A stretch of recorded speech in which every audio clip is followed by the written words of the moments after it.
Сәлем достар, сіздермен бірге құралай әр күн сайын. Мен қайта оралдым.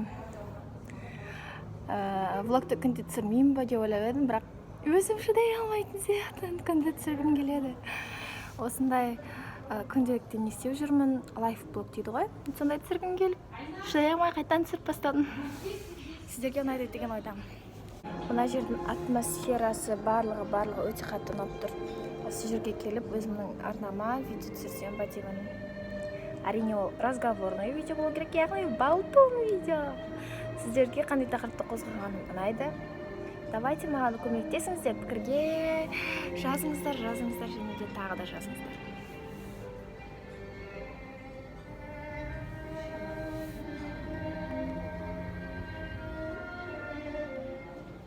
Біз Марфуға екеуміз сіздерге арнап видео түсіріп қойдық. Видео шыққан кезде мен сіздерге міндетті түрде бөлісетін боламын. Менің орамалға қалай келгенімді білгілеріңіз келсе, Марфуға Шафияның каналына жазып қойсаңыздар болады. Міндетті түрде менен және басқа да көптеген орамалды қыздардың орамал қалай таққаны жөнінде оқиғаларын біле аласыздар. Біздің орамалдағы көп блогер қыздар деп айтамыз Инстаграмда, басқа жердегі блогер қыздардың орамал тағуға келген видеоларын көре аласыздар. Біз видеоны өте жылдам түсіріп тастаған сияқтымыз. Камерамен. Кішкентай камерамен. Негізі осындай камера ұнады маған.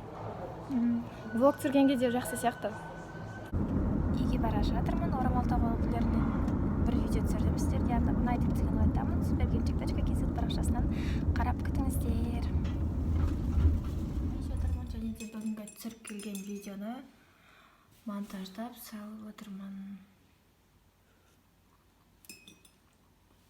Кешкі аста бізде қайнатылған күріш және осындай дәмді патлевпен куриный грудинка. Сәлем достар, сіздермен бірге құралай әр күн сайын. Бүгін Алматыда күн өте керемет болып тұр. Жып-жылы бір ғана спортивкамен жүрмін.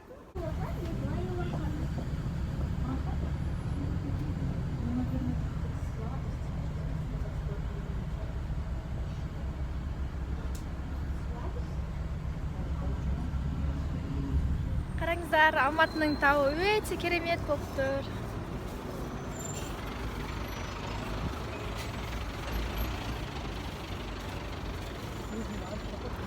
Тауға барғым келіп жүр.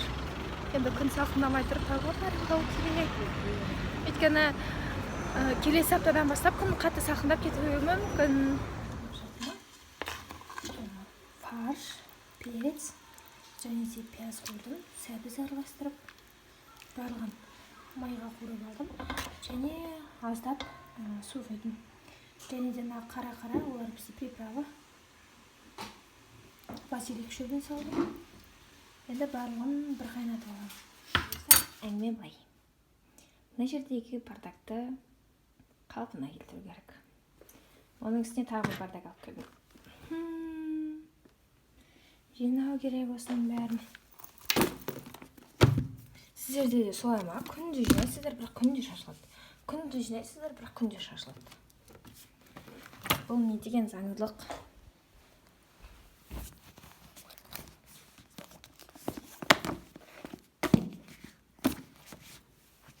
Каптардың барлығын ғана қалдыру керек.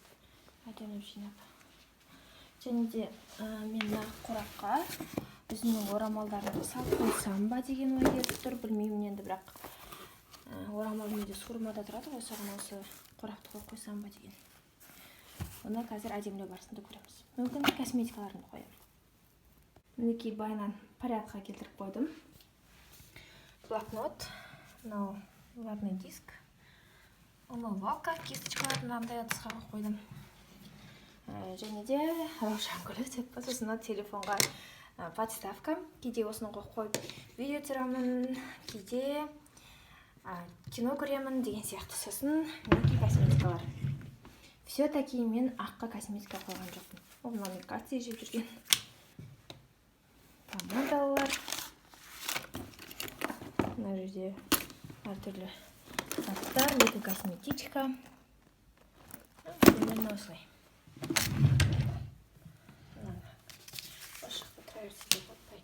Және де міне жаңағы сіздерге көрсеткен ақ қорапшам.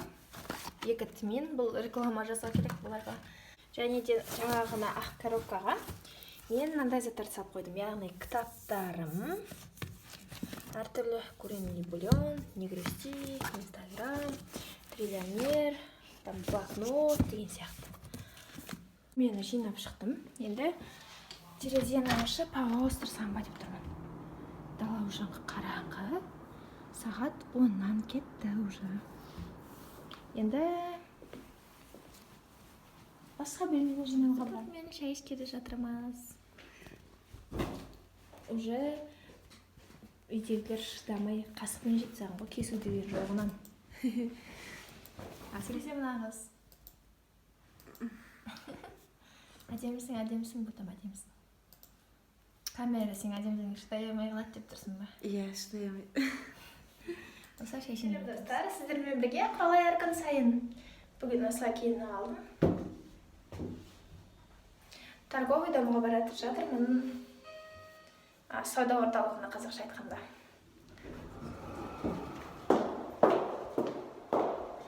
Мен үйге қайтып келе жатырмын. Мен іздеп барған нәрсе жоқ болды. Сондықтан енді үйге бара жатырмын. Қазір үйдің жанындағы дүкенге соғып, пияз алып үйге кіретін боламын. Кешкі асқа бүгін манты істеймін. Керемет болып тұрмын. Негізі жарық, бірақ камера фокусты жандаламай жатыр. Ана жерде магазин бар. Соған бара жатырмын. 1 килограммға жететін пияз. Енді 100 теңге болды. Ірі ақшаға сіздәк болмағандықтан сол 100 теңгені алдым. Килограммы үйдің жанында 120 теңге екен. Магнумда бұдан қарағанда әлде қайда арзанырақ еді. Бүгін Магнумға бір кішкене продукт алып келу керек. Мен киініп алдым. Пиджак киіп алдым. Мынау ішінде көйлек көрінбейді деп ойлаймын. Қазір фотоға түсіп келе жатырмын.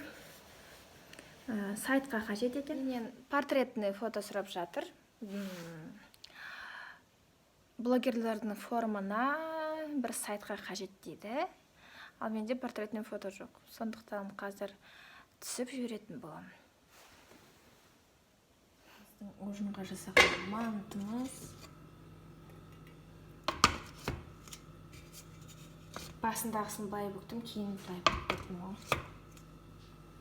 Біз тамақ ішіп, уже барлығында тамақ ішіп, кешкі ас ішіп алдық.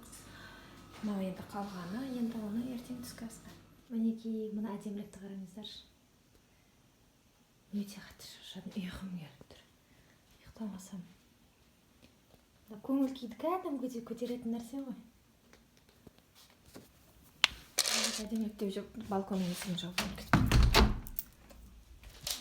Керемет.